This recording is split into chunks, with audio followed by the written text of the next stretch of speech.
Psychological safety, protect, and connect. Pause, prepare, acknowledge, understand, have self-control, and engage. Psychological safety. Before I can connect with somebody, if I want to connect with them in a healthy way, I need to remind myself that I first need to protect them from me, from my mismanagement of my thoughts and feelings, my words and my actions. And how can I do that?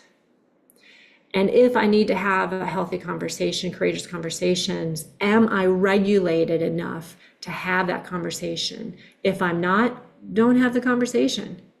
And ask them first if they're in a place to have a conversation that might cause them some feelings of dysregulation because of what the topic of the conversation is.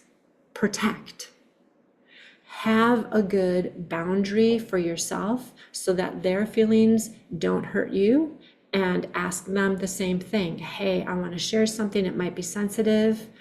Is this a good time? Because it is something that I'm going to share. It's not about you. It's about me. Prepare. Think about thinking, become fully present.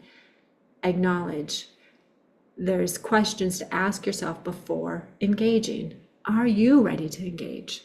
Am I calm enough to engage? And are you? Am I willing to seek to understand their perspective outside of my own? We each have subjective realities. And so a really key phrase to say here is, the story I'm making up about this is this, because I'm not throwing them on the bus. Remember how our communication style is. So I'm speaking from my own experience without trying to manipulate or persuade them. I'm yielding to my ego, so I'm not entitled. I'm not angry. I'm not judging. I'm not criticizing. I'm not belittling them. I am speaking without attacking them. And am I sharing my feelings? And am I willing to be considerate of theirs? And what kind of feelings were generated for them without it hitting me and me taking it personally? Am I able to be present when I engage in this conversation with little distractions? Sometimes going to a restaurant is the best way to have these kind of conversations, because number one, you're in public. And you want to ask them these questions so you can be fully engaged with each other.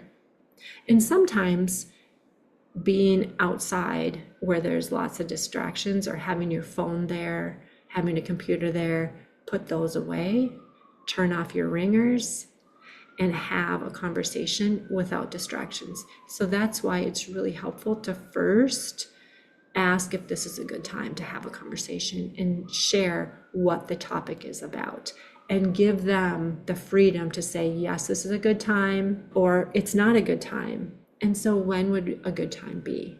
And name a time and come back to it. So the self-control is practicing those and cultivating those character traits, those attributes of being stable, being trustworthy, having compassion, and being hopeful that this conversation is going to go well. Because if I think it's not, well, most likely it's not going to go well.